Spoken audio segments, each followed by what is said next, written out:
Hi, everybody, and welcome to our webinar. This is part of our Compassionate Approaches to Crisis webinar series. This webinar is going to be called A Taste of Wonderland, Birthing a New Story of Best Life for All.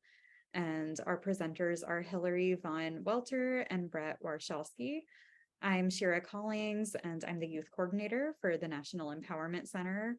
I'll be moderating this webinar. So I'm just going to go over a few housekeeping things, and then we'll go ahead and get started.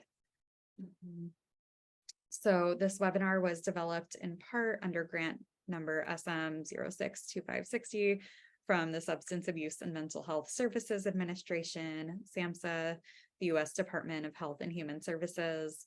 The views, opinions, and content expressed in this presentation do not necessarily reflect the views, opinions, or policies of the Center for Mental Health Services, the Substance Abuse and Mental Health Services Administration, or the U.S. Department of Health and Human Services.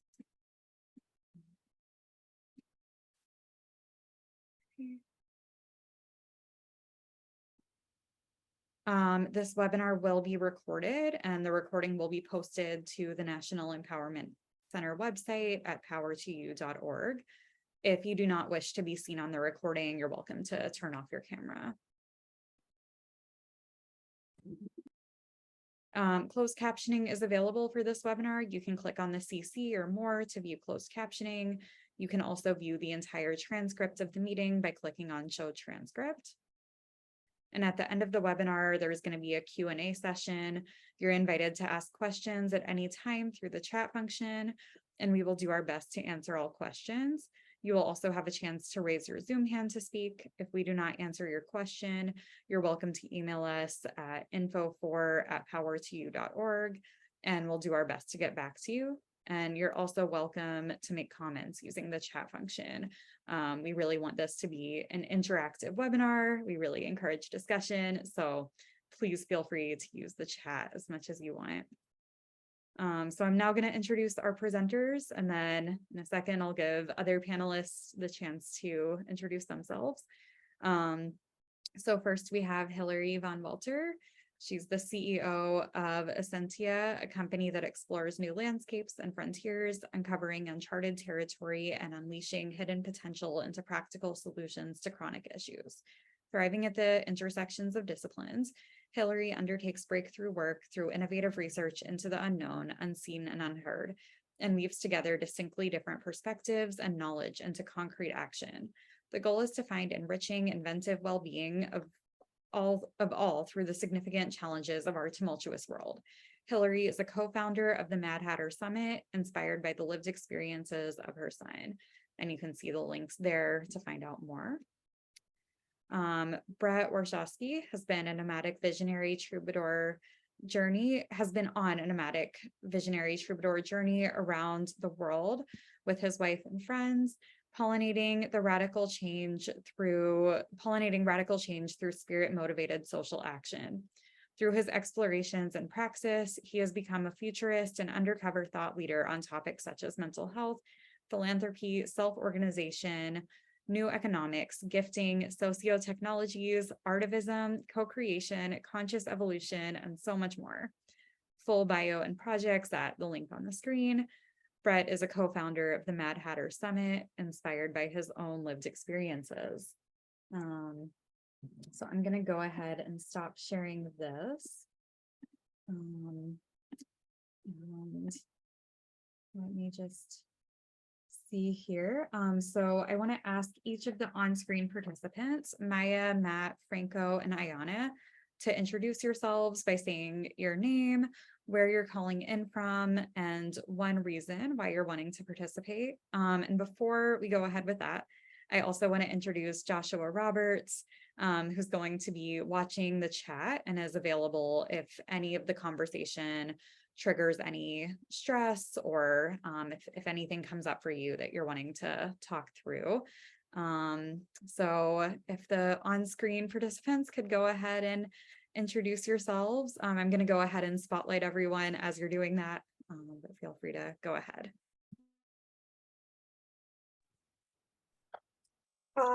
My name is Maya. I'm a student at the University of Waterloo in Canada. And I wanted to take on this project and help out just because of it really touches onto a personal issue I have, and a personal, not issue, but lived experience that I have. And I just wanted to be able to share that experience with everyone and help out the best way that I can. And yeah. Thanks, Maya. Wonderful to have you here. Who's next? I'll go. Hi, everybody. My name is Matt Marine. I am I guess I would call it survivor experiencer of protracted withdrawal syndrome from psychiatric medications, and an advocate for everybody in that community. I'm part of this project and very honored to be a part of this project because my time in the system of psychiatry has really shown me all of the cracks and the fault lines that lie within it. And I just think that the whole system needs overhaul, and we need to restructure the way that we approach mental wellness and well-being. So thank you for letting me be here with everybody today. And I'm going to ask Franco to introduce himself, and then Maynard will get to your question. Thank you. Hi, I'm Franco Guido from Calgary, Alberta, Canada. The reason I'm participating is, I've had, my younger brother and my stepdaughter with certain diagnoses that I didn't buy into.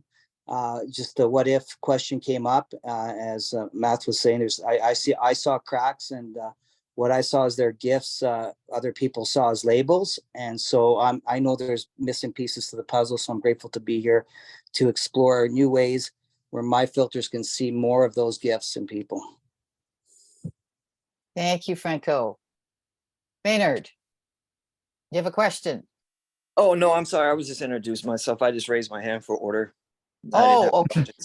Yeah. We Okay. have to have Ayana introduce herself. Yes, we have to have Ayana introduce herself. Yes. Okay, I'm a participant, so I don't have to introduce myself, correct? I was just making sure No. that. That's right. Okay. You're not exactly. Well, great clarification. Nobody Thank you. You don't have to introduce yourself, but you can introduce yourself in the chat if you'd like. Thank you. All right. I'm sorry to take up the time. I just wanted No to clarify. worries. Ayana. Hi, everybody. My name is Ayana. I'm from Southern California, and I'm here because I believe in the power of community and our peers. I believe that we can change the world. We can change our lives, and we can spread our light and change the world.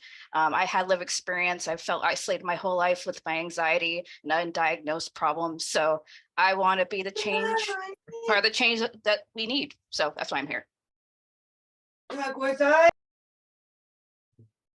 Wonderful. Welcome. Brett. Yeah, my name is Brett. I'm as was shared, I'm a global nomad. I'm currently in New Jersey, where I grew up in my hometown in the US. And I'm here because I'm very excited about the grassroots and what I call co-creation, and really seeing all of us come together to provide the solutions we're looking for without outsourcing them to other people or waiting for other institutions or whatever it may be to provide these things. So I'm really happy. And it's all based on my experiences going through the psychiatric wards and being diagnosed and medicated and all of the travails and travesties of that system. So I don't want to see other people in the future go through that. So I'd like to see all of us help each other and also set a new precedent going forward for the future. Thank you, everyone, for being here. What are people going to experience today, Brett? Today, we're going to experience what it means to be together in sharing our catharsis, our collective intelligence, and learning that, again, we have the power to come together. So I'm very much about activism and new ideas and providing these new solutions. So we're going to experience that. We're going to experience a taste of this future where we come together and we do this together. And for me, that puts us in the driver's seat, and that makes me happy. So thank you. Thank you all. Thank you for participating. Thank you for all of you that are here with us to explore this idea of a taste of Wonderland. This is a full process that we are giving. We are just experiencing an appetizer for, just a tiny little appetizer today. And in order to make the most efficient use of our time, what we did was we actually ran the process with our on-screen participants last Friday. And so we'll be sharing with you that process and their outcomes. Again, this is just a tiny little appetizer version. We also encourage you to play along with us. So there are going to be questions that we're going to be asking that our on-screen participants actually did themselves answer. They'll be sharing their answers too, but we'd invite you to also answer along in the chat. And there will be a version of this process shared with you at the with the recording, that if you wish to go through this process yourself with a workbook, that will also be available. But for today, we're going to play on screen. And we're going to play with this process that was actually born. It's a baby of the pandemic.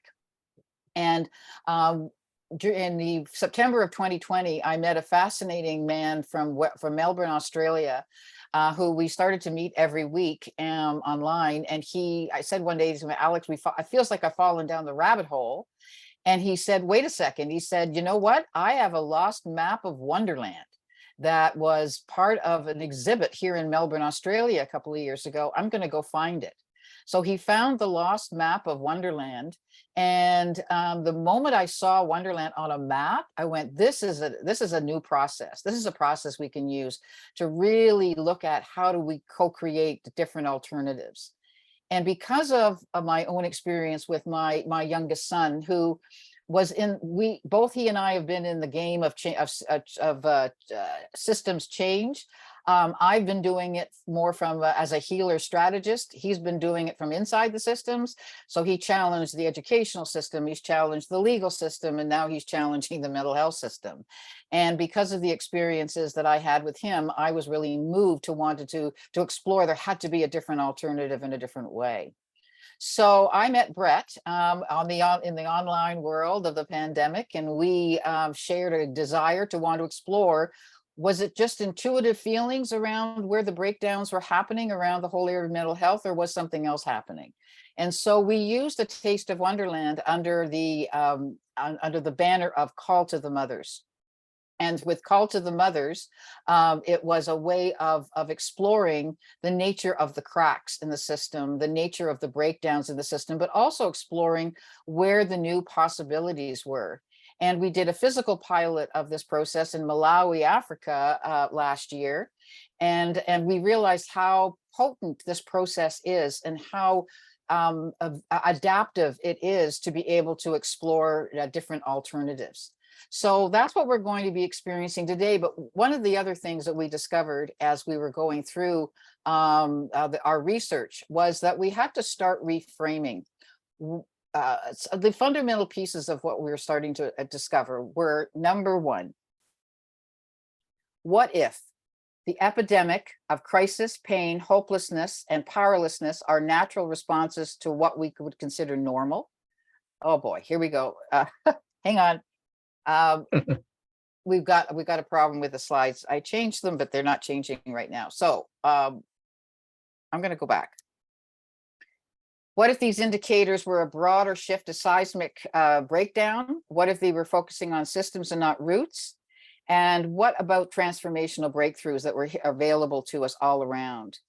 And what if those who are deemed to have a mental illness and an addiction are in fact some of the most critical pioneers and adventurers of a new era of life and well-being? Again, this was emerging through our research. What if these individuals bring new genius that can transform intergenerational and collective traumas so that we can co-create a better world for all? And what if the solutions we desperately need are currently percolating all around us? We just need a new context. So this was the kind of thinking that was starting to emerge as we undertook our research with this process that we're sharing with you today. And here's the big what if. What if we are being called to move from a biomedical paradigm of mental illness to one of evolution? So this story of a new life actually has a game changer and plot twister right at the very beginning with the idea of a paradigm shift. But what is a paradigm shift? Well, it's a fundamental shift in terms of theory and models and ways of seeing the world. And Thomas Kuhn, an American physicist and philosopher, he used this particular illustration to demonstrate that when you're in a paradigm shift, you can see the same information with two different lenses. Exactly the same information, but you see it differently. So is this a duck or is it a rabbit? That's the nature of the paradigm shift that we have been exploring. So we've been exploring the shift that goes from pathology, that there's an illness, to maybe it's not an illness at all. For many, maybe it's something quite different. So maybe it's not a psychotic breakdown. Maybe it's not a diagnosis of mental pathological illness of schizophrenia and bipolar, which my son has been diagnosed with both, and they can't quite make up their minds which one it is. That there's only clinical treatment that would to deal with these mental illnesses, and it would be through medications, psychiatry, and clinical therapies. And that this actually is a lifelong illness. Wow, what a life sentence. This is it for life. And the social impact is often homelessness, addiction, incarceration, isolation, and as we're seeing increasingly, death. And it's also lifelong suffering.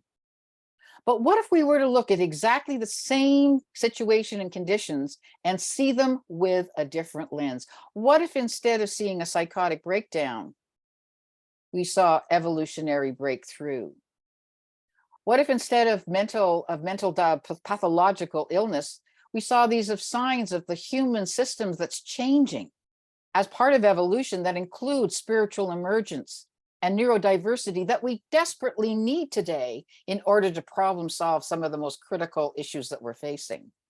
And what if instead of clinical treatment, we had an ecosystem of a whole range of amazing modalities to not only heal, but also to unleash the gifts and potential that have been hidden inside many individuals?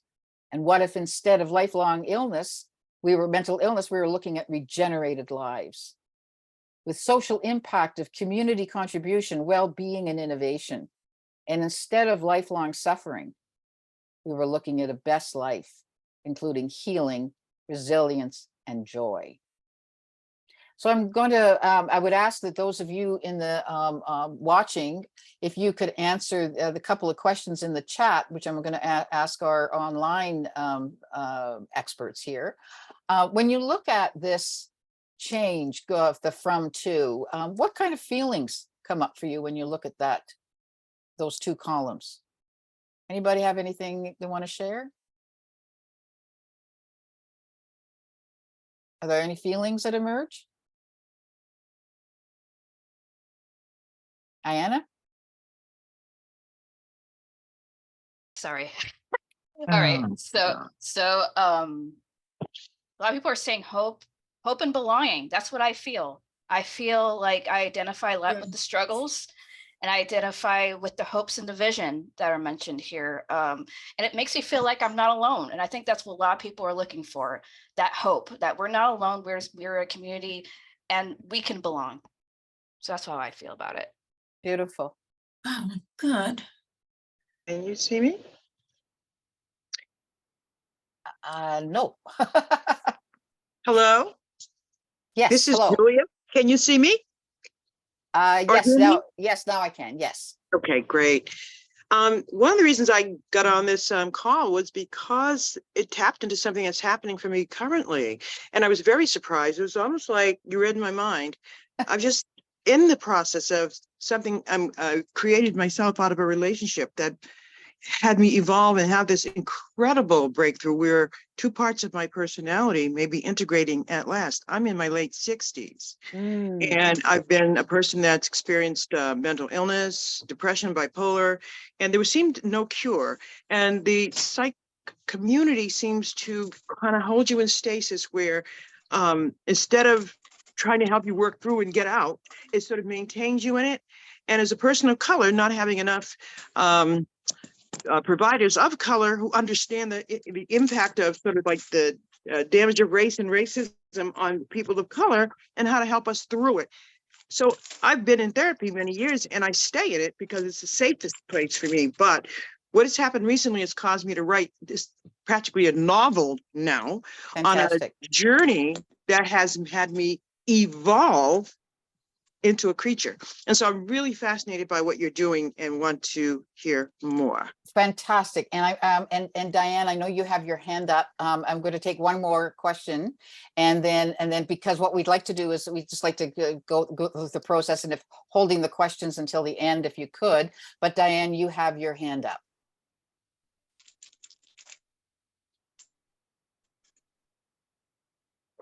Yes. All right. Okay, is this where I can get my video? Okay, I cannot get my video on unless I'm on. I would just like to say I support this paradigm. I've been talking about it forever. That's fantastic. Frustrated. I've been wanting to have this conversation, studied Sherry Mead, studied the power of friendship, studied a lot, and been in systems transformation for more than 20 years in Pennsylvania. And so I just wanted to say I support this. And personally,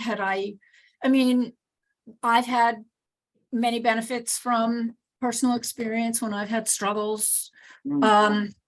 So I've lived it. I've lived this. And therapy could have been way different. And that's what got me into this business. So stick with us for the next hour, because we're gonna be playing with all this. I could just get my video on. I'm not on, am I? It's okay. We're gonna be moving on to the next part of the activity. But what I would ask, if we could, for the purposes of making sure that we can all experience this process together, if you could keep your comments in the chat for now, only because we do have quite a very tight process to go through, and I want to make sure you get to experience the whole thing. And we will have time. Please use the chat liberally, and we will have time to answer questions towards the end. But thank you for those who have who are supporting this. And the idea is that sitting inside this right-hand column is a new story of a best life, a very beautiful, wonderful new story. And so that's what we're going to be exploring today, is what could that new story actually look like? So the process we're going to go through has a series, and it's all based on Alice in Wonderland. Alice fell down the rabbit hole, and she then found herself in a hallway with doors she couldn't get through. And one was she was either too big or she was too small, and she had a very difficult time. And that's where in our process we look at the cracks and the breakdowns that are happening. Well, Alice cried so hard in the story, she created the pool of tears.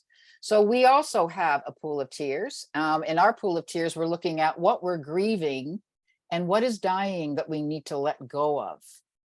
The next stage of the process is the third part, is the looking glass, is that we've been in, after looking at the cracks and the breakdowns and the grief, we need a break, and we need to look at something positive. And so each one of the processes has its own unique looking glass, which has a series of wow ideas and inspirations. And then the fourth part is the party, where we get to put elements of each of a crack, a pain point, a wow idea together to create a new idea. And this is in this version of it, we're looking at new ideas for best life. So this is the process that the participants went through, and that we're going to be going through with you right now. So we're going to, with timing wise, we were very, very tight on timing. We were already a little over, but we're now in the hallway of doors. So there are 2 questions in the hallway of doors, and I invite you to drop your answers into the chat. And then we'll be going to the answers that our participants have already put into on Jamboards. And we'll have a look at to see what kind of dynamic tipping points and breakdowns are happening. So the first question is, what are the areas of mental health and addiction that need creative healing? So just take a moment, drop your answer in the chat. creative healing. And one of the interesting thing in the full version, there are actually 12 doors with 12 different sections that we go through. For today, we're only going to be doing 2. So creative healing. The next one is what new truths are about mental health and addiction are emerging now. So we have the need for creative healing and what new truths. So if you could drop those in the chat, we're going to be going now to the Jamboard, so we can see what we've got, what our panelists actually identified. I'm just going to go to, sorry, my swiftness is not quite here yet. Okay, so here we are at the hallway of doors. And this is our Jamboard that we did Friday with the various responses to this question from our participants. So I'm going to ask each one of you to identify one of the areas of mental health and addiction you felt needed creative healing, very briefly, why you felt it did. Who wants to go first? I'll go first. It's Franco Guido from Calgary. I'll only speak to my experience, and these are just the result. So really the substance and root still, that's where the area needs to be healed. But depression, substance abuse, and mislabeling is the areas I picked because of my brother and my stepdaughter. And what if there was a new story in the very beginning of what they were being told was something different? Where would they be today without those labels? Beautiful, Franco. Thank you. Maya. So for me, I wanted to touch on the one where it says the dehumanization of people in the system.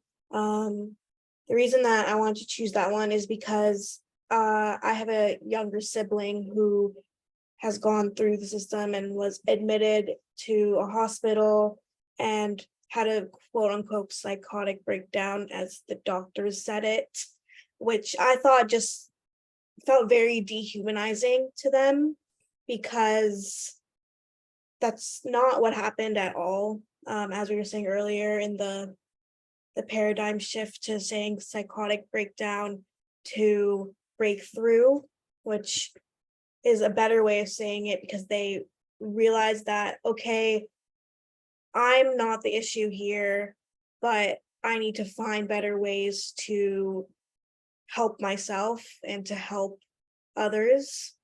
And I just wanted to touch on the dehumanization part because of how I've seen doctors, nurses, therapists, psychiatrists treat everyone in the system. When I would go visit my sibling, I would see how everyone else is treated, like locked in rooms and no freedom. And it was just terrible to see. That dehumanizing, so critical. Thank you, Maya. Ayanna. I would like to touch on the one about the lack of holistic care and community engagement. So I feel like in this world we live in, it's like we just put labels on things. We don't understand it's so many different things at once that we need to feel like we belong, to feel like there's community, to feel like we're together. And I feel like the system we live in really doesn't give people that freedom. Like we don't have that connection community. For me, I experienced a lot of solitude and isolation because I didn't feel I could talk to anyone because of my stigma. And then the stigma people put on me and my own self-stigma. So I feel like that's something that we need healing for sure. And Matt. I really want to help people I want to be a part of restructuring the way that we view negative experiences, hardship, challenges that we face in life. I feel like we are taught from a very young age to chase pleasure and avoid pain. And I'm not saying that life needs to be full of pain, but life does come with some, and learning how to, meet that head on, embrace it, help each other through it, is the other huge aspect of it. We need to, it's multifaceted. And the other component is like, we need to come together, learn how to hold space for each other and normalize these things rather than diseasifying everything, putting a label on all kinds of different human experiences, codifying it, and then using it to sell medications. It's a very broken system. Somebody recently shared a metaphor with me of, if a plant is dying, you don't try to change the plant, you repot it, you put it somewhere else, you put it in a different environment. We need to reshape our environment so that it's more conducive to community, to synergy, and Right. helping each other through it. We are social, communal animals. We are, and sometimes it's just life, and we're struggling with life. It's not an illness, it's just we're having life situations. Thank you. Diane, you have your hand up.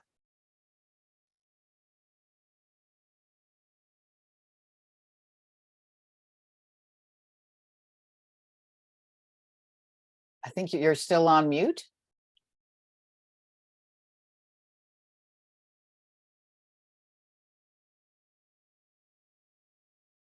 While you're finding that, I think we'll go to the next question while Diane was, okay. So Diane, while you're looking for the mute, we're going to ask each one again of the on-screen participants who participated in this to speak to one of the topics that one of the stickies that you put up here on Friday. Well, let's start with Matt, since you finished the last round.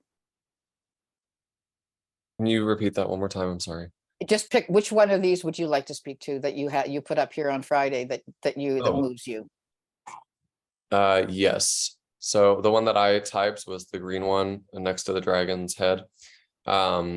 These drugs are being used to sedate anybody having a negative experience, and they are extremely neurotoxic. There's a lot of science coming out about that, and dangerous, and they can cause multi-year withdrawals. I myself am going through that. I'm still reclaiming my life from what these medications have put me through. And I don't say that to scare anybody who's on them, because it doesn't have to happen. And these are great new truths, and new truths often come with new research that's happening, but new research happens because we're using different lenses to look at the situation. So who's next? Who wants to speak to their new truth next? I will. Franco. Yeah, so I put down, people are seeing that antiquated systems are not working. Just an example in my own life with my stepdaughter in school. When she went to school, there was like maybe 2 out of the 30 kids that were on an IPP program, like an individual personal plan. Today with my grandkids, 95% of the classroom are there, not just for funding, but there's something there in terms of the labeling we talk about. And along that comes with that is the drugs, the Ritalin, or whatever else systems or diagnosis and what they think the solution is. So, I mean, just because a child can't sit or is being more active doesn't give them a reason to label. So these systems, the numbers speak for themselves. I mean, everything's going up, even depression, suicide, everything's going up. The systems are antiquated, and it's time for us to look at it differently through different lenses. And so looking at them as gifts is like everyone's speaking to as a theme, I believe is a great way to look at it, or a starting point. Yes, more new truths coming out. These are not illnesses. These are actually maybe gifts. And we're going to go gifts. Yes, absolutely, gifts. And Maya, and then we'll go to Diane. So the one that I wanted to touch on is people with mental illnesses are not a cause and helpless. I think kind of touching on what Matt said earlier, if you notice a plant is dying, you don't just let it die. You try to water it again, you repot it, you put new soil, you'd find something, especially if the plant means a lot to you, like I have a whole bunch of plants in my room that I do my best to take care of like I would a person. So when people say people with mental health issues are not a lost cause, they treat them like they are. They're like, okay, you were diagnosed with this, and now this is how you're going to be for the rest of your life. Right. And that's not true. And I would invite people to look at all of these. We're going to ask Diane, then we're going to close this question with Ayanna. So Diane. So I think that this slide, as well as the previous one, the same box, basically. Medical system doesn't understand mental health. So, period. Forget medication. Just don't understand mental health. So that is it. Whatever box was down on the left, the yellow box about mental illness is not understood. Everything else stems from that, I believe. If Beautiful. It were understood, yeah. And what I want to compliment you on is also trying to get to the root. And the root is, if it doesn't understand at the very root, then nothing is, it doesn't matter how much you tinker, reform, do whatever, it's not going to actually deal with the situation at hand. Thank you for that, Diane. Thank you so much. Ayanna, bring us home on this question. So we understand ourselves. There's power in peer support. We understand our lived experience. We can come together as a community, and that's what we're doing today. We're here. So that's a positive truth that we're seeing. I know when I went on my journey to become less isolated, it was the peers that helped me out. And so I believe in that. We have power. We do. We absolutely do. Okay. So those are two of the questions that we went through for the hallway of doors. Now we're going to be asking you two questions with the pool of tears. So pool of tears, here we go. The next question. Okay, slideshow. All right, pool of tears. In the realm of mental health and addiction, what do you feel you or we have lost or are losing? And those of you who are watching, if you want to drop your responses to that question in the chat. So what you feel we've lost or are losing. And in the realm of this area, when we've done this particular process in a physical place, the area of pool of tears is one which brings with it grief. It brings with it a loss, and it also in our Malawi physical one, we actually had the women went down to the water and actually did a live grieving at the water, where they let go of the areas that were causing them pain in their life. This is a very important part that I learned during COVID, how important it is to identify the grief that we're feeling, so we just don't keep patching things up. And then the next question that we explored with our group was, again, in the realm of mental health and addiction, what do we have to leave behind? So those are the two questions that we asked and explored. And here we go to, hang on a second here. I need a tech. So here we go with the, okay, I've got to get the Jamboard up just a minute. Sorry. Okay, pool of tears, here we go.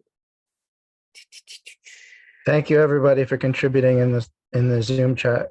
It's really important to see everybody's perspectives. So again, I'm going to ask for our team that went through this on Friday, if you could choose one of the stickies that you posted and just give us a little brief, perhaps maybe background as to why you felt this was important. Ayanna, we're going to start with you. I'll go for. Oh, you want to go for? Yeah, I go first. I feel strongly about this section of acknowledging these pain points and grief. This is part of a process over time and collectively over the years that is going to be very important. So the one I wrote down was, I sometimes feel I've lost the opportunity of the best years of my life to give my gifts to humanity and to be a contributor to society. And just saying it even out loud, makes me emotional. And as you said, Hillary, and part of this process is important to get to the other side of innovation and new solutions. We have to process these feelings, and I've repressed a lot over the years. So it's a really important, and it's a big thing. It's a big thing to feel like you've lost the best years of your life, and not something we can all bypass. So yeah, that's something I feel like I lost that needs to be accepted and moved on from, but it needs the process. It needs people, it needs community, I think, to be able to even do that. Thank you, Brett. And I apologize for not calling on you for the previous ones to share your stickies. I apologize for that. Who wants to go next? I can go.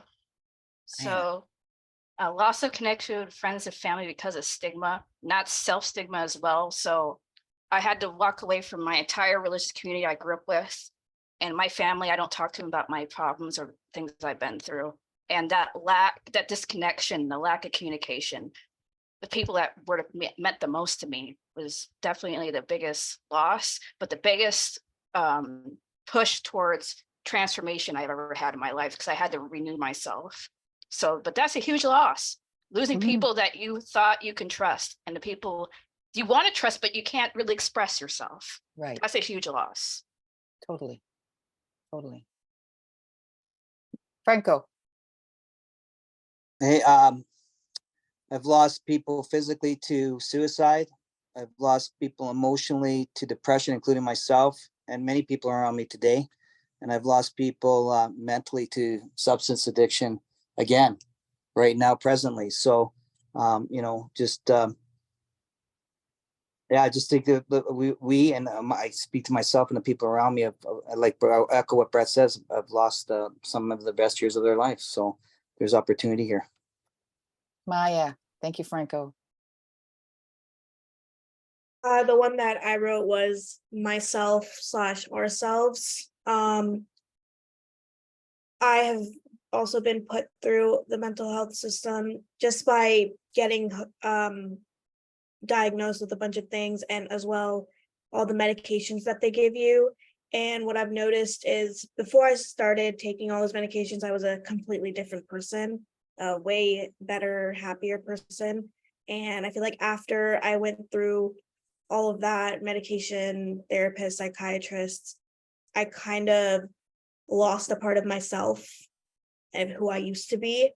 And I'm still desperately trying to get that back. So I wrote myself because, and I'm sure a lot of people can relate to this, it just going through all of that really just makes you feel hopeless. Right. And Thank you. pessimistic. Absolutely. Thank you for sharing too, Maya. Thank you. Matt. I personally feel that I've lost the ability completely to stay comfortable within the current world systems that we are living in. And it's been my experience and the people that I've worked with and talked to within the withdrawal community, especially, but just all walks of life everywhere. I'm noticing more and more people getting to that place completely. I don't know, I use the metaphor of the Matrix a lot, and like coming out of the Matrix and seeing the truth of what's going on in all corners of our society and life. And there's a lot of people that are still comfortable and holding on to the old paradigm, but more and more I am noticing people seeing, it's like you said, it's like the what do you call those magic eye posters? It's like you can look at it for an hour and then suddenly you see 3D thing floating on top. Right. It's that's what I'm experiencing. Beautiful. Thank you. Diane. Okay, first, are only the people who participated on Friday supposed to be speaking? Yes. Okay. If we couldn't tell could. what you said. All right. Yeah, sorry if I wasn't clear about that, but please, if you have comments, put them in the chat, and we will have time at the end to share. But thank you, and hopefully we'll have opportunities to do this with larger groups of people, so you can actually be part of the conversation while we're doing this. But thank you for clarifying that. So what do we have to leave behind? If we could briefly just, Brett, you want to talk about what we have to leave behind? Yeah, I put in that we have to leave behind the fear of rejection. I feel like it's part of our hero's journey as a collective community, that if we want to see these changes in the understanding of mental health, if we want to have new ways of supporting people, new physical spaces, new modalities, then we ourselves have to leave behind this fear of rejection or being different. Heck yeah, we are different. We're neurodiverse. We're super hyper intelligent, observant, creative problem solvers. And right now the world actually needs a lot more of that. So yeah, fear of rejection is something I think we need to leave behind. Super. Anybody else want to share theirs? Yes, Franco. Yeah, so this is one of the they're all important, these steps, but this is very important in terms of experience, because when it comes to feelings and looking at be able to face how we're really feeling today to move forward is a big important step. And I know we're on a time crunch, but within this process, to take the time to go into the pool of tears and face the anger, face the sadness, the resentment, that whatever was there within your own experiences, because I have my own with the suicides and the drug addiction and the false labels, and to deal with that and have that forgiveness come in and to go through it is a very important step that cannot be understated with this. So we have, but to if you're asking what we need to leave behind, are those lower energy feelings so that we can look at new paradigms with new filters, and having a community like this that can bring different perspective in without having my own filters of those feelings that can distort things is so crucial. And that's why I'm grateful to be here. But that's what must be left behind is all those lower energy feelings, and it's through forgiveness. Thank you. Thank you, Franco. Maya or Anna, Matt? I'll go. The one that I want to talk about is the thought that I'm different or bad because of my neurodiversity. Yeah, growing up, it's always been, you've been told that you're this or you're that. And it kind of makes you have a terrible self-image, because all it's telling you is, okay, you're different, you're this, you're that. As Brett said, yeah, we are different, but it's not as bad as everyone makes it out to be. We just think differently, and that's okay, so that's Beautiful. Yes, thank you. I put down feelings of helplessness. So like Franco said, we have to shed these lower vibrational energies, and it's hard. We have a right to feel the sadness, the anger, and process those feelings, but we need to rise above the helplessness, because we're not helpless. The world might want us to feel that way, like we're getting all those bad vibes, right? But we can push that away with light and love. Gorgeous. Thank you. Matt? Pretty much adjacent to what you just said, Ayana. We have got to pass this illusion of separation, and that like outgrow this system of dog eat dog world, and like all those kinds of sayings, like this mentality that like it's survival of the fittest and everyone is out for themselves.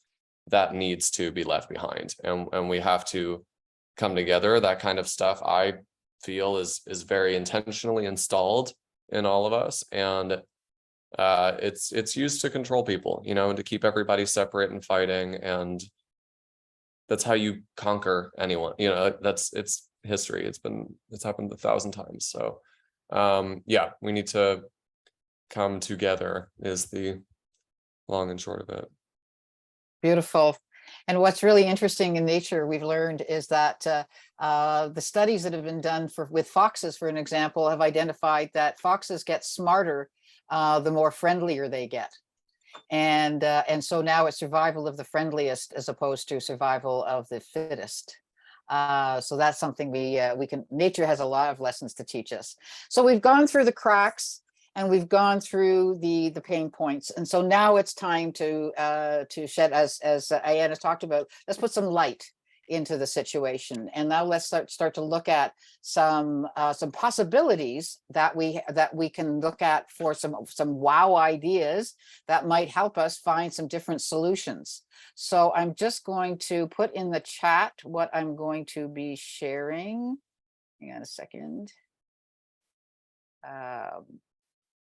This is a PDF I'm going to be putting in here, and I'm going to be sharing it right now here. Okay, so here's a series of ideas that, where did we go? Can we see it? Hang on a second, I want to do this again.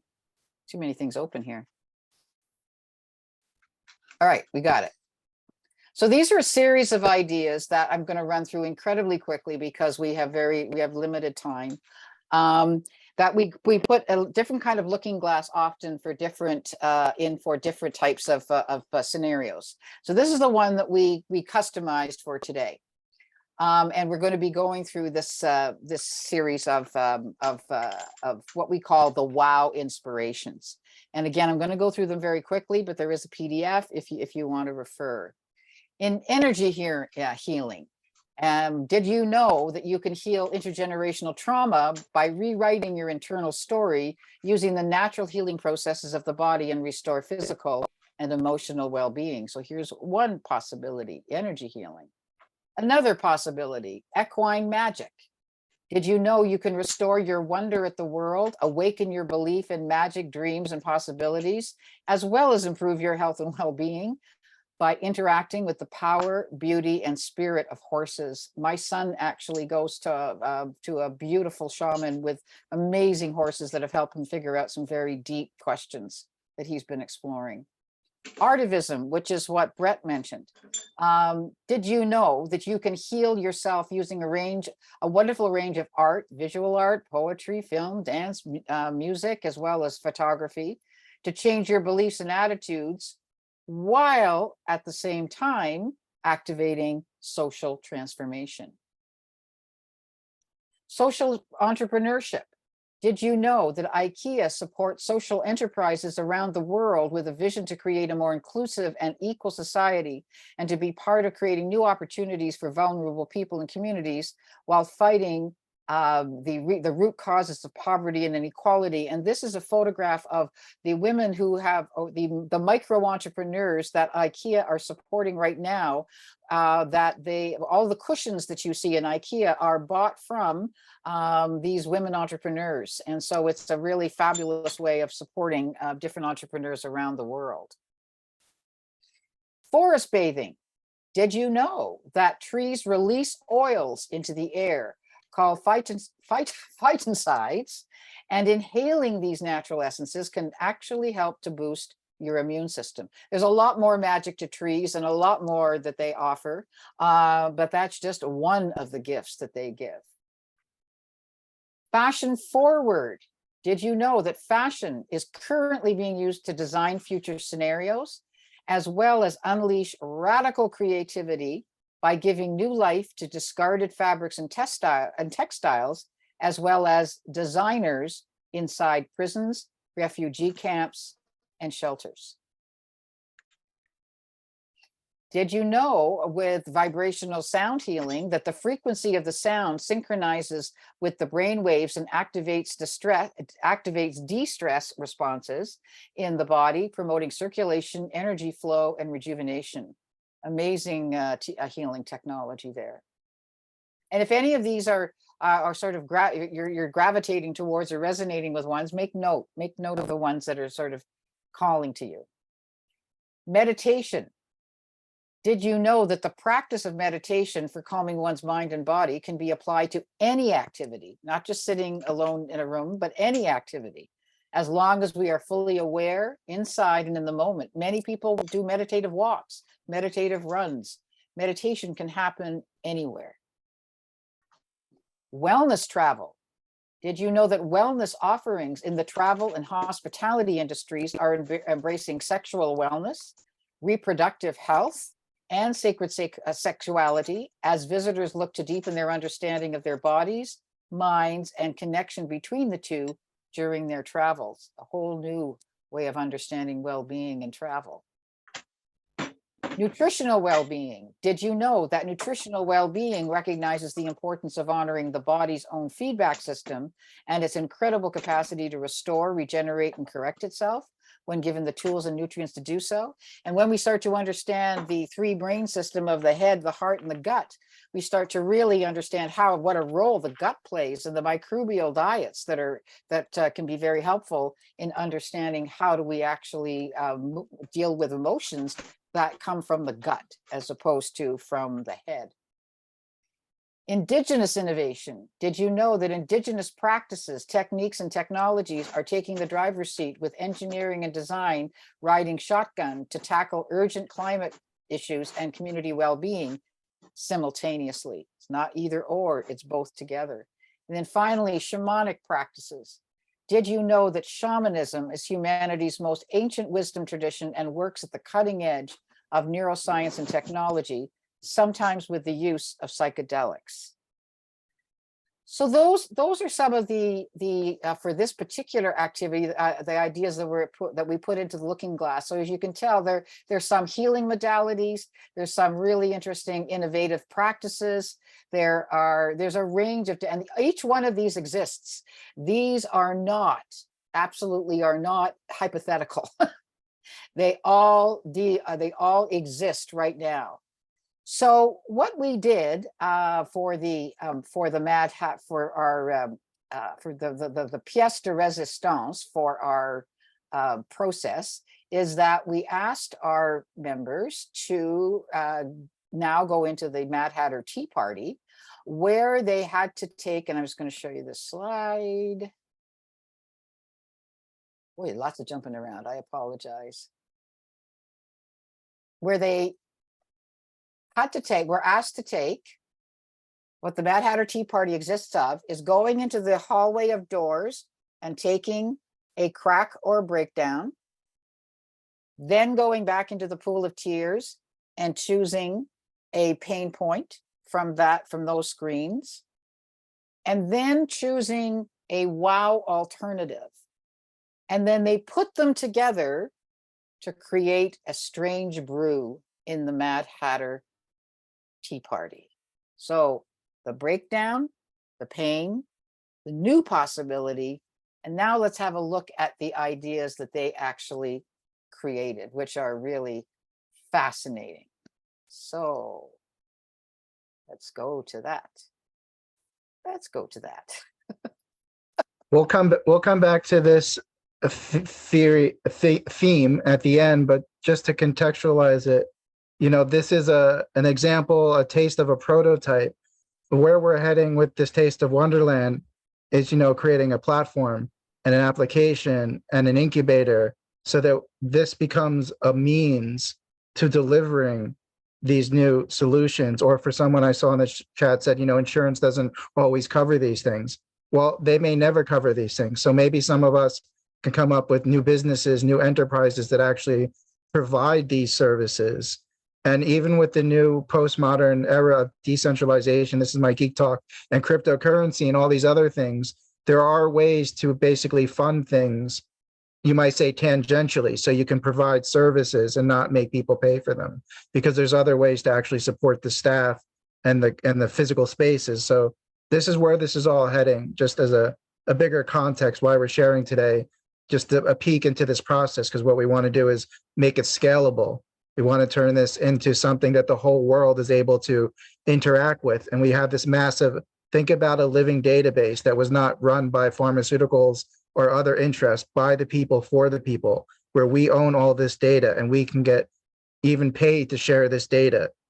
And we have a living database of the actual people on the ground saying, what is the problem? What is our feelings? What is our new solution? So this is a very people power, you might say. I'm 48, so I'm a Generation X bridge between the 60s and now. So it's people power for me. So thank you. I'm just filling in, Hillary, while you're picking up. That's great. And I think what we want to stress here is that we're not coming with answers if this is how you create a best life. We're coming with what we believe is a process to help people identify what they can do to create a best life for themselves and for others. So in the old paradigm, you would be told what to do. In the evolutionary paradigm, we have to discover and explore and develop it and co-create it ourselves. and do it in community and do it with each other. So that's what this process is about, is a mechanism by which we can do that. Now, what I'd like to do is to share some of the ideas that that we came up, that the people, our wonderful panelists came up with. And we're going to start with Brett. So you can tell us what you chose and what you came up with. Right. So this is my favorite part. I love this. It happens to lend itself to my type of creativity. So the crack I chose, and I do it randomly. When I do these exercises, I don't go into each of those sections and think which one was the one I shared. I like to pick one that I wasn't connected to in order to foster my creativity. So the crack I chose was having one label your entire life. The grieving point was I personally have lost the ability to live within the simulation of our current society. And then I chose forest bathing as the wow idea. Because I'm not a nature person by default. So I thought, let me choose something that I'm less familiar with. And I was quite excited when I put those three pieces together and looked through the looking glass in that way. I was like, wow, what if we were led through the redwoods or some big forest where all of the different trees had different labels on them and they had like AI and augmented reality. And I thought of this amazing, taking that idea of the forest for the trees. So walking through that forest is a healing process. I can imagine going on a 3-hour tour with people where the trees have these different labels and we get to see, actually look at the ecology of the neurodiversity. Look at all the differences we have. And really it's a forest together when those trees all add up. So for me, I would have automatically, this is a kind of a business idea. I could go right into trying to incubate. It wouldn't take too much or even a lot of startup capital. So this was what I came up when I put those items together, which is not an idea I would have had of otherwise, which is one of the points of the Strange Brew. Like me walking through a forest with talking trees, to show that we're all neurodiverse was not something I was thinking about beforehand. So for me, it's a great example of the kind of creativity that we have. And as Hillary has always pointed out to me, which I hadn't clocked at the beginning, all of these new solutions, enterprises, pieces of art, whatever it is, they're tied directly to pain points that people are having. So in a traditional business sense, it's like, what are the pain points you're solving? Well, this process always is inclusively talking about what's happening on the ground and responding to people's real needs. So yeah, everything we create through the Strange Brew is tied to real needs, not imaginary needs, projected needs, insurance company projecting needs. These are all solutions that respond to needs. Thank you. Who would like to go next? I will find you on the panel here. Who wants to? Go next. Okay, Matt. Yeah, I want to go next because there are some parallels there in the type of experience that Brett came up with. Yeah, I start with the doors. Okay, so Yep. The one that I chose from the hallway of doors is people are seeing that the current systems are not working out. Things are there's breaks in the system. From the pool of tears I chose, we are losing people physically, emotionally, and mentally that are actual geniuses. We are losing people by medicating them to be numb. I firmly believe this. I work with a lot of these people, and there are a lot of incredibly bright and gifted, talented people that are just unable to thrive completely in the current system of how we're doing things. So that's where the work lies. And from the last bit, I chose energy healing. This is an area that I am learning more and more about in my own practice of things.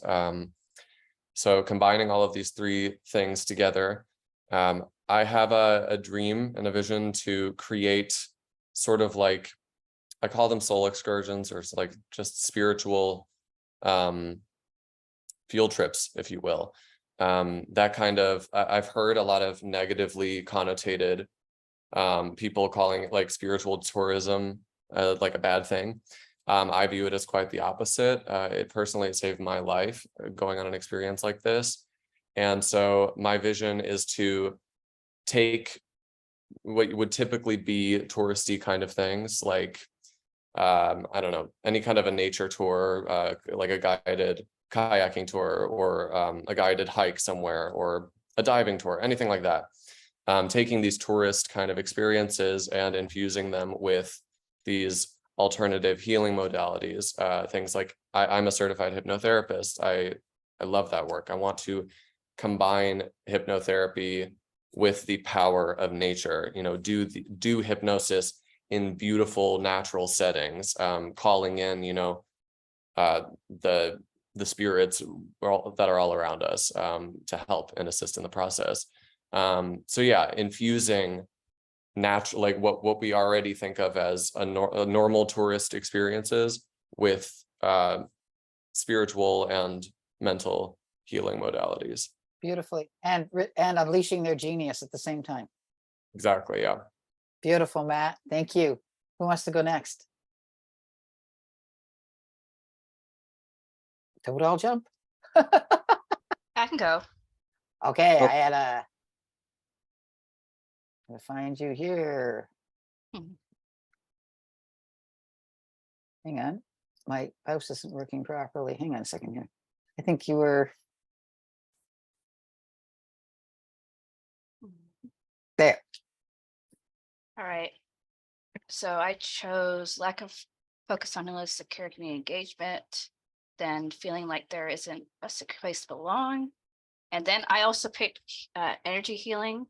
And my brew is a virtual in-person support group that comes together to practice energy healing through music and mutual support. And this can be macro or micro. It could be just a small group or a whole group of people. And just have an environment where people can make friends, connect, and build a community around peer support and healing. I feel like this is kind of what I think is one way we can go into having a co-creative and community building experience. There's some great artists out there that make beautiful music, and we can bask in that glory, listen to music, and just have that healing. Embrace our Beautiful. neurodiversity and creativity. I think that's what we need. We need to come together. And I just thought that would be a fun way to do it. It's just like celebrate what we offer, celebrate it. And it could be through art. I also said this could be a meditative practice even. So that's just my little brew there. But what's beautiful about it, Diana, is you're taking things that one would normally just do anyway, but bringing them into focus around how could they become a community building for people that are neurodiverse, that are trying to navigate away from a medicalized version of their situation and move into a more holistic version of their life. So their best life starts to emerge in a natural kind of way with this kind of activity, as opposed to the medicalized version of their life. Mm-hmm. Beautiful, beautiful. Thank you. All right, Maya, I'm going to go. You're actually sitting right here, so we got you. So the ones I chose is the dehumanization of people in the system, and then I chose myself/ourselves, and the looking glass that I chose was social entrepreneurship. So the reason that I chose these three is because, for example, I use this one as for myself, makeup is like used to be one of my very big hobbies that I would do. I was in cosmetology classes. I would do my makeup every day, even when I didn't need to, because it just made me feel better and happier. And one thing that I wanted to touch on is when you lose parts of yourselves, you also lose your hobbies and your interests. And I wanted to find a way to use my interests to help other people as well. So the new brew I came up with was using makeup as a way to explore their artistic side, as well as creating a better image about their inner beauty and outer beauty, and giving them an outlet to express themselves. And for social entrepreneurship, for example, Sephora has this campaign where I have the exact words here. Sephora stands with the vulnerable, the minority, the different, and we are dedicated to preserving our planet, supporting the communities we serve, and developing our people to be the best versions of themselves. And Sephora is one of the biggest makeup brands and stores in the world. So having a big company like that support what I would consider a very an issue that not a lot of people know or talk about because they're scared to talk about it. I think that's huge. And it's like using my hobbies and their hobbies to help everyone and not just themselves. Beautiful. And anything but and what a humanizing process to find your beauty. Yeah, that too. It makes you feel like you've found the thing that makes you human again, that makes you happy. And for Beautiful. me, that was makeup. So Fantastic. Thank you so much, Maya. That's great. We're going to go to, oh, Franco, you must have been at the beginning. Franco at the beginning. Oh, we're going to get seasick here. Okay. Franco. All right. As you can see from these beautiful souls in my peer group, that this is, I mean, I love this process and I love this part of it because what Brett was saying, it got me to really to focus outside the lens that I look through or the filters that I have, and to get the perspective from my peer group here was amazing. So, and as you can see in the first one I picked from someone else, was one size doesn't fit all. And what that tells me is just ensure that we don't fall into the same old paradigm like everyone else, where we're labeling or saying this works or that. What this does is it brings in the creative responses and all kinds of different modalities that are available for whoever resonates with what. And that's the echo here, is what resonates with you. But the underlying theme is always that we are incredible, unlimited beings, right? No matter what anyone's saying. Then when I moved into the pool of tears, it's like we have to leave behind the illusion of separation. I love when Ayanna, I'm sorry if I say your name wrong, about the power of community, right? Really bringing us together, this illusion of separation. We uniting like this, bringing perspective in, enlightens us all in looking at things differently and allowing us to come through a different lens and not hold on. As much as we need to deal with those feelings, it's a way to come through it, process it, and then start to speak some new language. And then coming into that whole looking glass, I'm all about the Tesla and Einstein theory that if you want to understand this universe, it's all about energy, frequency, and vibration. And so, that this energy healing, there's so many different ones that are so wonderful that work that really tap into the genius that we all already are. We're not victims by any means, even though the world continues to have systems that tell us that, which is all lies. But anyway, to work on these different modalities, to bring in different systems, created this brew for me that it's about creating community and technology, embracing it and using it in a way that's loving, caring, and supportive is an amazing thing that we're doing. Look what we're doing today. I would never been able to connect with so many beautiful people like this and speak to what we know is already being fixed because we're here today and we're doing it. So, I believe that words create worlds. And so, to play with this a little more, to create new language around what we're talking about, and to start to tell the story we want to see in the world. And that's part of the energy work. We'll just shatter these systems. And so, yeah, creating a community around the world.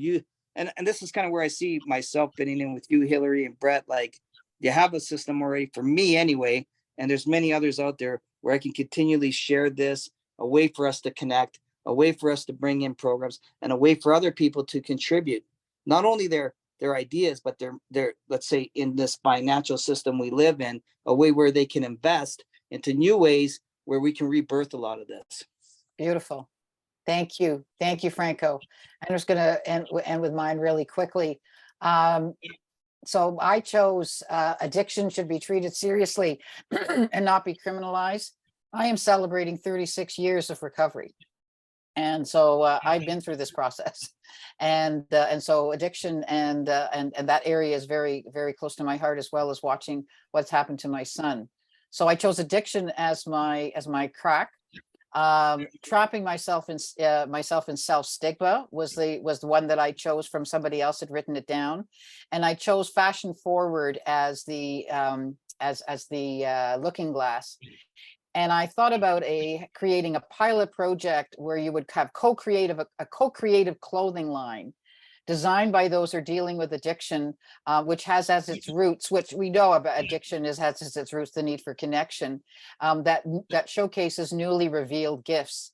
And one of the target groups that I actually would be very seriously looking at having to support are those that are drug dealers that are trying to get out of the business and have amazing skills at marketing, amazing sales skills, but also have a lot of creativity. And how could a clothing project actually help them transition? Then that's a whole other area of addiction.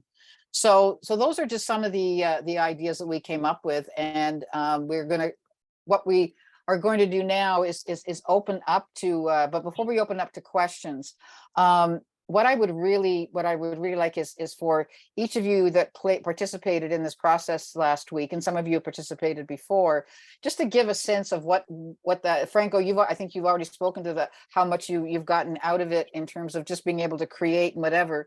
But I'm going to go to Matt in terms of to start with and if we could keep it really brief because we want to be able to answer some questions. But is there anything, a key point that you want to make about what you experienced in this process?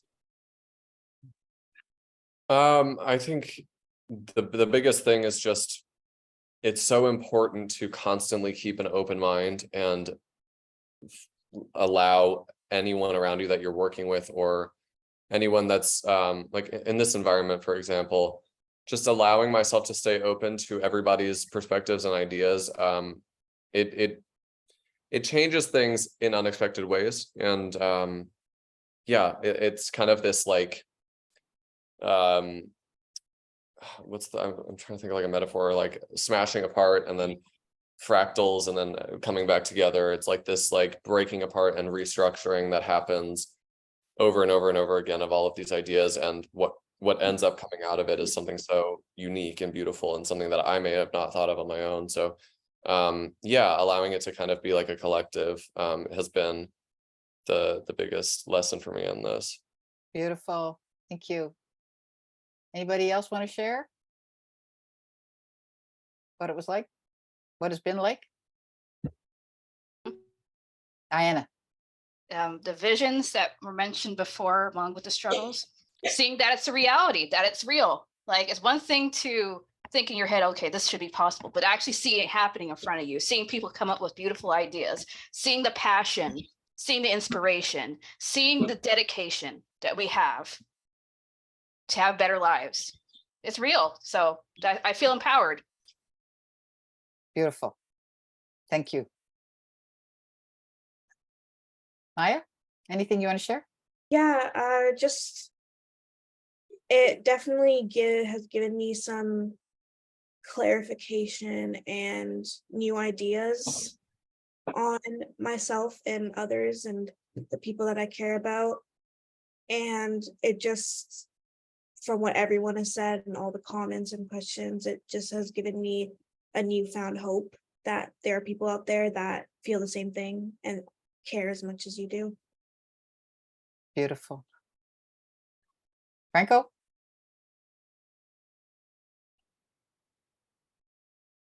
Yeah, sorry, just getting off the beat there. I just want to echo what Matt was saying. It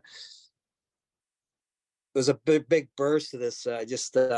Being able to experience this, really seeing perspective from everyone, really opened up a whole new way of looking at ideas that are doable, and most importantly, just seeing how we've all come together to empower ourselves with perspective and belief, and that we don't, like, even though it's present, we don't need to believe these lies anymore with ourselves. I mean, it really is, we're all seeing it, we're all talking about it, and so now to be more open about it and sharing that vulnerability is strength. And I mean, I'm just so grateful to have this peer group with me that has so much courage with me to create that vulnerability or that space, because I thought that's where the power was in it.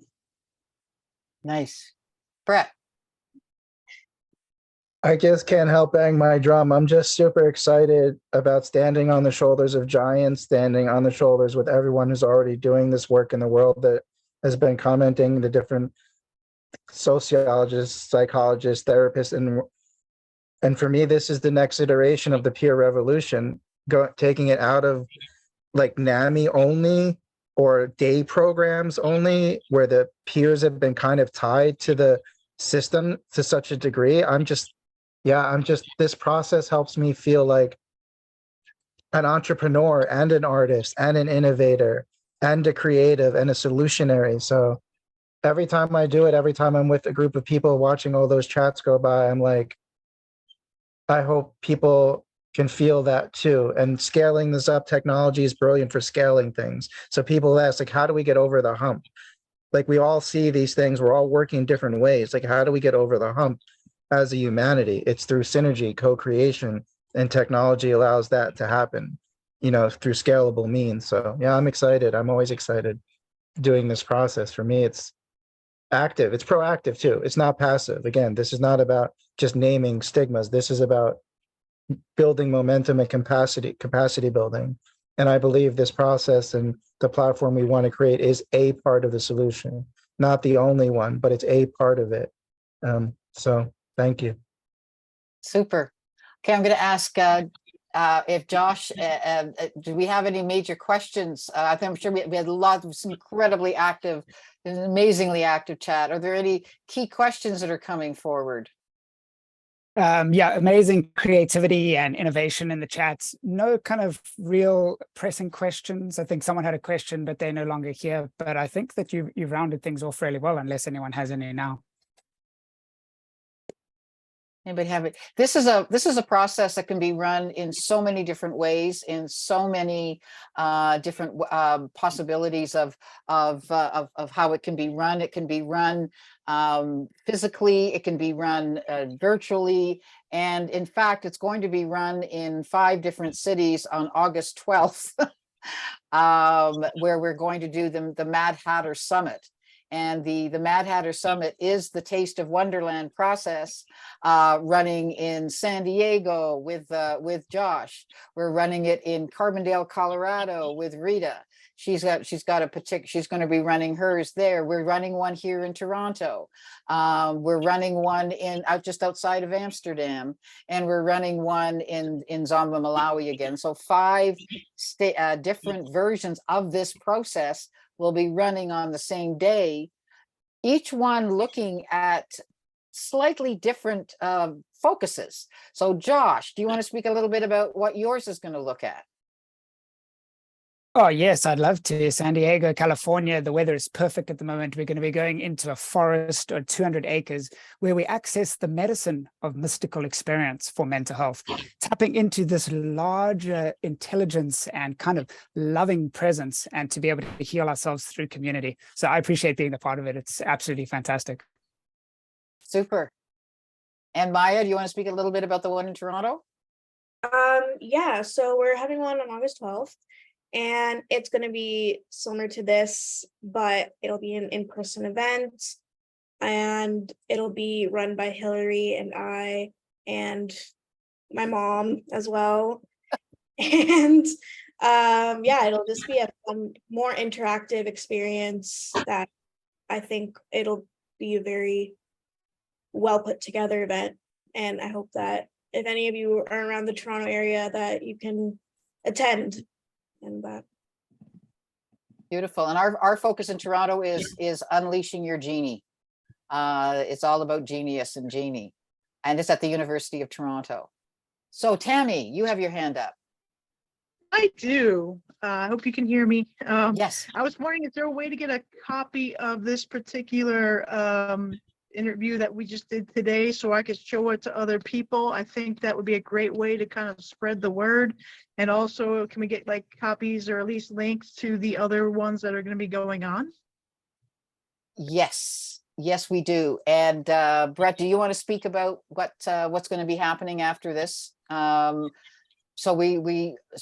once the recording is made, it will be sent out. And Brett, you've put together something that people can participate in. So basically, everyone who's attended, obviously, you should have emails from the National Empowerment Center. So we're going to do a follow-up email in a day or two that has a link to the recording of this presentation. It has an online form to go through this process that we just did, where you can fill it out yourselves and then become part of the prototype database. You can leave your name or not leave your name, so you'll have a choice to do that. Hopefully the form, we did the best we could. We didn't have the best technology or anything, but I think the form's pretty good. It'll basically go through the same questions, so you can answer them in that way. Our contact information will be in the email. And so we're more than happy to follow up with people that are interested in running this or participating somehow, contributing, learning more, whatever it might be. You'll have all the information you would want, and again, a version of this, so you can even pass it along or run a small group yourself based on the questions and have people fill it out. Whatever that might be, we'll give you basically everything everyone's asked for. We'll provide in the follow-up email. There's nothing that won't be left out. There'll be links to everything and anything you need. And there's a workbook too, like a physical workbook, if you want to go through it as well, which follows this process. Because what we found with this process is that it does really mobilize some different ideas. And what we're doing as a result, this becomes a beautiful database. And as we've been running them for the last 3 years, we've been collecting what's called warm data. It's not the analytical, the hard data. It's soft, warm data that has inside it amazing anecdotal, relationship information, contextual information, very different kinds of data. And so what we're doing is we're collecting that, and we are going to be putting that into packaging it in a way that actually starts to help people make movement and to be able to bring attention to where these breakdowns and cracks are. But we're also coming with ideas around the possibilities. So all the ideas that we're also collecting are going inside a new incubator, and inside called Story Living Studios. And we will be sending you a little video on that as well, but they go inside an incubator where they actually can be developed as full-fledged projects, businesses. We're not just doing this so that we can have a bunch of cool, fun ideas that we leave on the table. We are not going to leave anything on the table.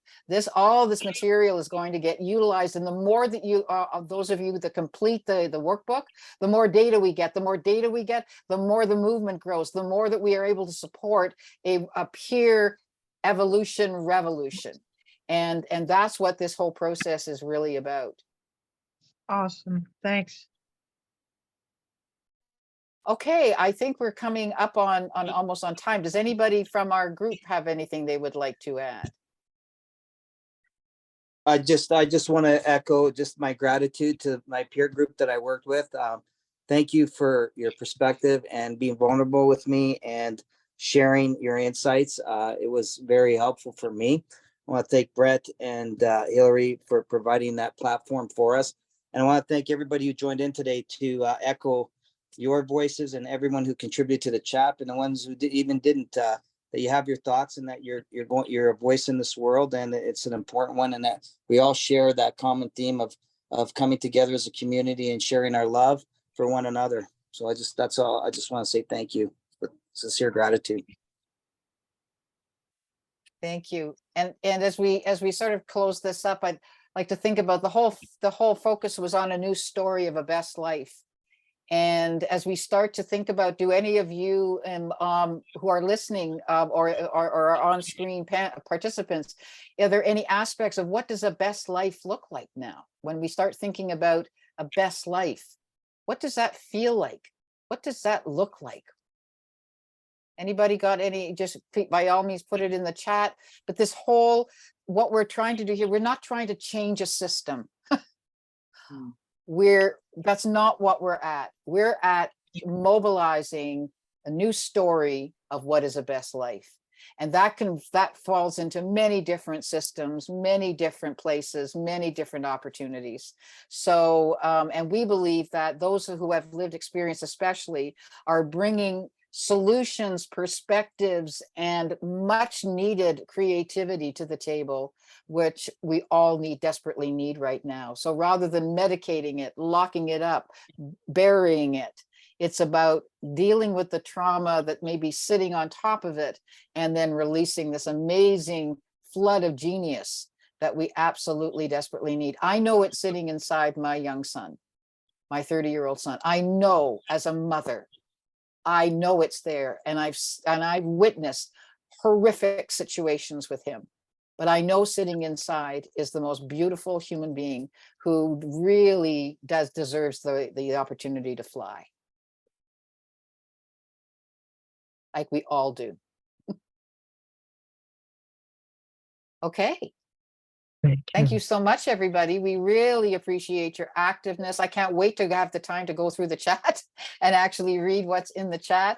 And it's an unusual process to go through. Thank you for hanging in, because when we started with all the downers and all the brokenness, and it could be, I think I would have just said, I don't want to listen to any more of that. I'm going to leave. So thank you for hanging in there, and thank you for staying with us, to be able to witness some really beautiful creativity from the people on the screen with me. So again, thank you, deep thank you to the